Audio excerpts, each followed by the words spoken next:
Lete hii mwezi wa Machi tumaliza. Asante sana. So nafikiri tumualike Mheshimiwa Junet, alafu Mheshimiwa Mbadi, alafu Mheshimiwa Mbadi ukimaliza wacha tupee senators.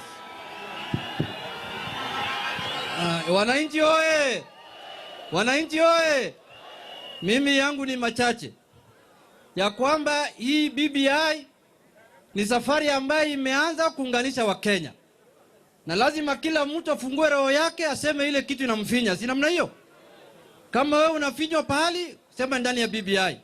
Ndio maana jana tulikuwa na mkutano ya watu kuzungumza mambo yao ambayo inahusu hawa, na leo tumekuja hapa ili sisi pia tuseme Sasa jambo ya maana ni ya kwamba mimi ile mambo ambayo nimeona inasumbua hii BBI ambayo inataka kuleta ugonjwa kama ya coronavirus ni wale watu ambao wanazungumza mchana mambo mengine na usiku wanaongea mambo mengine.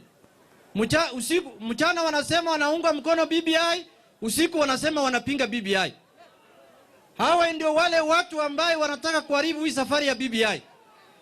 Wale watu ambao hawaonekani hapa, hawaendi kwa mkutano wa BBI. Jana niliona Mheshimiwa Mudavadi na Mheshimiwa Kalonzo kama wanapeana maoni yao. Sijaona kama Murkomen anapeana maoni yote pale yote. Sijaona bosi yake akipeana maoni pale yote.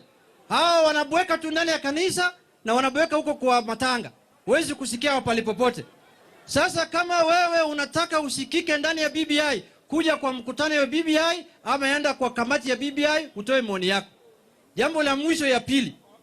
Jana nilikuwa bunge siku ya Alhamisi. Tulikuwa tumeongea, tukaletewa bill kutoka Senate ambayo inaongea juu ya majani chai. Vile kuboresha majani chai, vile kuboresha maisha ya watu. Wale wabunge ambaye kila siku naona kwa TV wakibweka, wakiongea juu ya pesa mfukoni, ati majani chai haina pesa, wote hawakuwa bunge. Sikuona Moses Kuria ndani ya bunge, sikuona Kimani Ichung'wah ndani ya bunge, sikuona hii Gachagua ya Nyeri ndani ya bunge. Sasa hawa kasi yao ni kutembea tu kila wiki kuchukua marupurupu ndogo na kupiga kelele. Pale ambaye watu wanazungumza hawako. Kwa mkutano wa BBI hawako, kwa bunge hawako. Sasa shetani ashi? Shetani ashi? Shetani ashi? Kwa hayo machache, asanteni sana. Hii safari imeanza, tunataka Wakenya waungane pamoja, wakue